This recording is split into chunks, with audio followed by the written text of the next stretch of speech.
دجال کے بارے میں آپ نے بہت سی احادیث سنی ہوگی، لیکن ایک حدیث میں ہمیں دجال کی ایگزیکٹ لوکیشن کے بارے میں بہت سارے ہنٹ دیے گئے ہیں کہ ایک بار بڑی محفل میں رسول اللہ صلی اللہ علیہ وآلہ وسلم کے پاس ایک عیسائی آیا اور اسلام قبول کرنے کے بعد اس نے ایک واقعہ سنایا کہ ہم عرب سے مشرق کی طرف سفر کر رہے تھے کہ راستے میں بہت تیز طوفان آ گیا اور ہماری کشتی بھٹک گئی، اور ایک مہینہ مسلسل بھٹکنے کے بعد ہماری کشتی نے ہمیں ایک جزیرے پر لا کھڑا کیا۔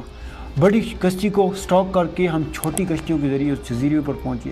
وہاں پہنچنے کے بعد ہماری ملاقات ایک بہت ہی عجیب و غریب مخلوق سے ہوئی جس کی رنگت بالکل سیاہ اور جسم پر بہت زیادہ بال تھے۔ نام پوچھنے پر اس نے اپنا نام جساسہ بتایا، اور جب ہم نے اس سے پوچھا کہ تم اتنے عجیب و غریب کیوں ہو، تو اس نے ایک مندر کی طرف اشارہ کر کے کہا کہ اس مندر میں تمہارا ایک شخص بہت ہی بے صبری سے انتظار کر رہا ہے۔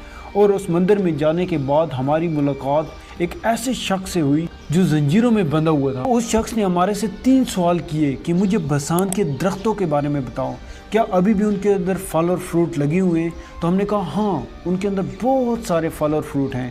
تو اس نے کہا کہ کچھ عرصے بعد وہاں پر کچھ بھی نہیں ہوگا۔ تو پھر اس نے پوچھا کہ مجھے لیک آف تبریہ کے بارے میں بتاؤ، کیا ابھی بھی اس کے اندر پانی ہے؟ تو ہم نے کہا ہم اس کے اندر بہت سارا پانی ہے۔ تو اس نے کہا وہ بھی بہت جلد خشک ہو جائے گا۔ تو پھر اس نے پوچھا کہ مجھے اس امی پیغمبر کے بارے میں بتاؤ کہ وہ کہاں پر ہے اور آخر کیا کر رہا ہے۔ تو ہم نے اس کو بتایا کہ وہ مکہ سے مدینے چلا گیا ہے۔ تو وہ حیران اور پریشان ہو گیا، کیا واقعی وہ مدینے پہنچ چکا ہے؟ اس کے بعد اس نے کہا میں بتاتا ہوں کہ میں کون ہوں، میں ہوں دجال، اور بہت جلد میں اپنی قید سے رہا ہو جاؤں گا اور میں دنیا کی ہر جگہ جاؤں گا سوائے مدینے یعنی یثرب۔ اور رسول اللہ صلی اللہ علیہ وسلم نے ساری لوگوں کو مخاطب ہو کر کہا، اے لوگو، یہ ہے مدینہ یعنی یثرب، اور مجھے اس شخص کی کہانی میں حقیقت نظر آئی۔ دجال نہ شام کے سمندر میں ہے نہ یمن کے سمندر میں، اور مشرق کی طرف اشارہ کر کر کہا دجال مشرق میں ہے، دجال مشرق میں ہے، دجال مشرق میں، اور 3 بار اس لفظ کو دہرایا۔ So let's find out different islands in the east of مدینہ۔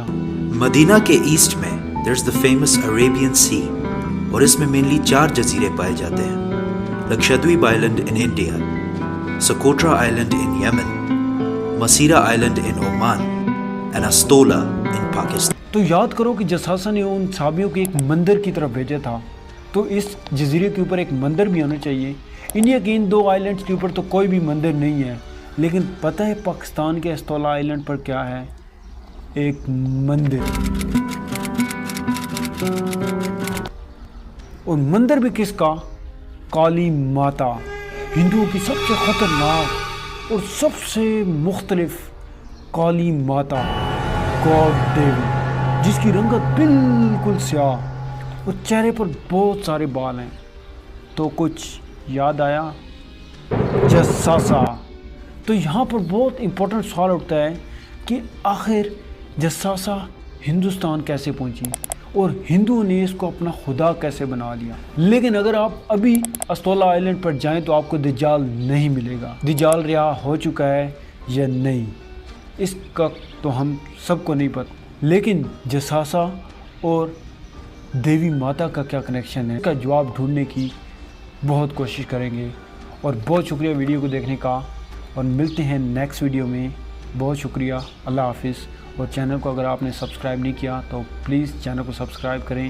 ملتے ہیں نیکسٹ ویڈیو میں، اللہ حافظ۔